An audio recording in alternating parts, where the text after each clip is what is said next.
آقا علیہ السلام نے ارشاد فرمایا کہ بد نصیبی کے متعلق آپ فرما رہے تھے، تو فرمایا کہ بد نصیبی کی 4 علامتیں ہیں، اگر کسی میں یہ پائی جائیں تو وہ بندہ بد نصیب ہے۔ امت محمدیہ کا بد نصیب بندہ کون ہے جس میں یہ 4 علامتیں پائی جاتی ہیں؟ اگر ہم میں اپنا جائزہ لے کر اگر دیکھیں، اگر ہم میں کسی میں یہ علامتیں پائی جائیں تو کوشش کرنی چاہیے، یہ علامتیں ان کو ختم کرنے کی کوشش کرنی چاہیے تاکہ یہ بد نصیبی کے زمرے میں ہم نہ آ جائیں۔ تو آقا علیہ السلام کے ارشاد کے مطابق وہ 4 علامتیں کون کون سی ہیں، ہم ان کے بارے میں گفتگو کر لیتے ہیں۔ پہلی جو علامت ہے، آقا فرماتے ہیں کہ آنکھوں کا خشک ہونا۔ آنکھوں کا خشک ہونا، اللہ کی یاد میں کبھی اس کی آنکھوں میں آنسو ہی نہیں آئے، کبھی اللہ کے ڈر کی وجہ سے اس کی آنکھ سے آنسو ٹپکا ہی نہیں ہے۔ اللہ اکبر۔ ایک حدیث میں یہ بھی آتا ہے کہ اگر انسان اللہ کے ڈر کی وجہ سے اس کی آنکھ میں ایک آنسو ہی ٹپک پڑے، چھوٹا سا آنسو اس کی رخسار پہ بہہ نکلے اللہ کے خوف کی وجہ سے، اللہ کے ڈر کی وجہ سے، ذکر الہی سے، تو اللہ فرماتے ہیں کہ اے محبوب ان سے فرما دیجئے کہ میں نے ان پر جہنم کی آگ کو حرام کر دیا ہے۔ سبحان اللہ۔ ایک آنسو کی اتنی قدر و قیمت ہے جو اللہ تعالیٰ کے، اللہ کی یاد میں بہہ جائے یا اللہ کے ڈر میں بہہ جائے، اللہ کے خوف میں بہہ جائے، اس کی بڑی قدر و قیمت ہے۔ اس لیے آقا نے فرمایا کہ اگر آنکھوں کا خشک ہونا یہ علامت پائی جاتی ہے، تمہیں تو یاد رکھو کہ تم بد نصیب شخص ہو۔ اور پھر آپ نے فرمایا کہ وہ شخص جس کا دل بڑا سخت ہے، جو سخت مزاج ہے، سخت دل ہے، اس کا دل نرم ہی نہیں پڑتا، نہ کسی انسان کے لیے، نہ دوزخ کے ڈر کی وجہ سے، نہ اللہ کے ڈر کی وجہ سے، اس کے دل میں نرمی ہی پیدا نہیں ہوتی۔ اپنے جہاں وہ رہتا ہے اس ماحول میں جہاں بھی انسان بستے ہیں، حیوان بستے ہیں، جانور، کسی کے لیے بھی اس کے دل میں نرمی نہیں آتی، اس کا دل نرم ہی نہیں ہوتا، تو فرمایا وہ شخص بڑا بد نصیب ہے۔ ذکر الہی میں جب انسان آگے نکلتا ہے، اللہ تعالیٰ کی رحمتیں اس پہ برستی ہیں، تو ذکر اللہ کا کرنے سے، قرآن پاک کی تلاوت کرنے سے، درود شریف پڑھنے سے دل موم ہوتے ہیں، دل کی سختی دور ہوتی ہے۔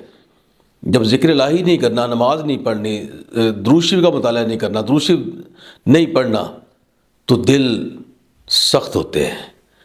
تو جب ذکر الہی ہوگا، اللہ کی یاد دل میں بس جائے گی، تو اللہ اور اللہ کے رسول کی یاد سے دلوں میں نرمی پیدا ہوتی ہے۔ تو یہ نرمی بہت اچھی علامت ہے، دل کا سخت ہونا بد نصیبی کی علامت ہے۔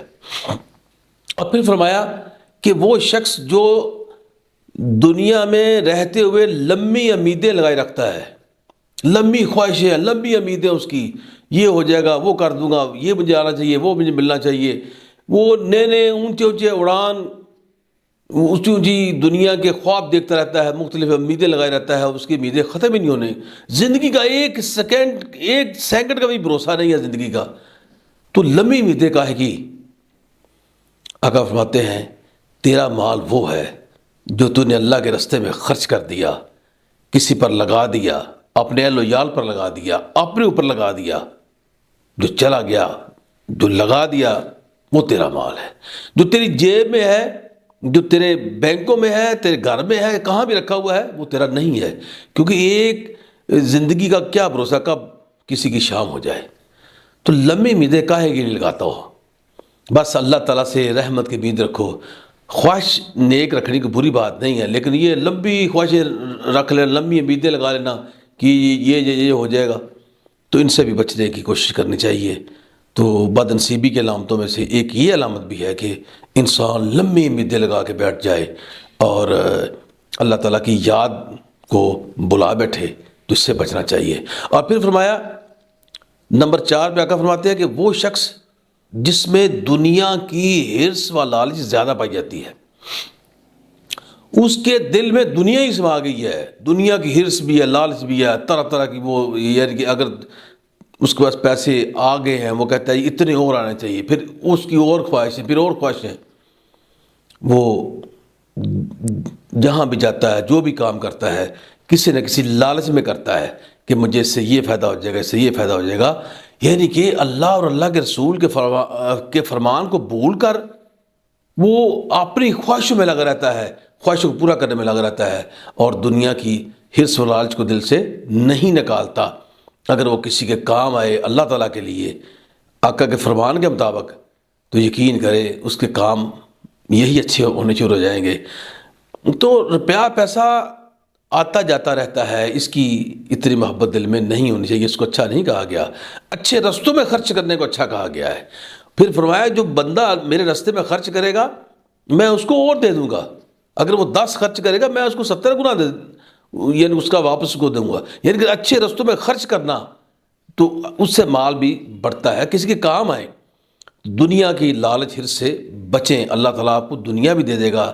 اس لیے جو دعا ہمیں سکھائی گئی ہے، جو ربنا آتنا فی الدنیا حسنۃ وفی الآخرۃ حسنۃ وقنا عذاب النار، یہ دعا کو پڑھنا چاہیے، اس کو سمجھ کے پڑھنا چاہیے، سمجھیں اس کو، پھر مانگیں اللہ تعالیٰ سے، اور اللہ دنیا بھی دیتے ہیں اور آخرت میں بھی آپ کا پھر وہ ایک توجہ رہے گی آخرت کے اندر بھی کہ وہ ادھر بھی جانا ہے، اللہ کے ہاں بھی جا کے حاضری دینی ہے، وہاں بھی اپنے مال کا ہم نے جواب دینا ہے۔ لہذا یہ علامتیں اگر ہمیں ہیں تو کوشش کرنی چاہیے کہ ان سے بچنے کی، اگر ہیں تو اللہ سے توبہ کرنی چاہیے تاکہ ہم ان بد نصیب شخصوں کی لسٹ میں سے نکل جائیں جو آقا نے فرمایا کہ وہی امت کے بد نصیب شخص ہیں، ان سے نکل جائیں۔ اللہ ہمیں نکلنے کی توفیق عطا فرمائے۔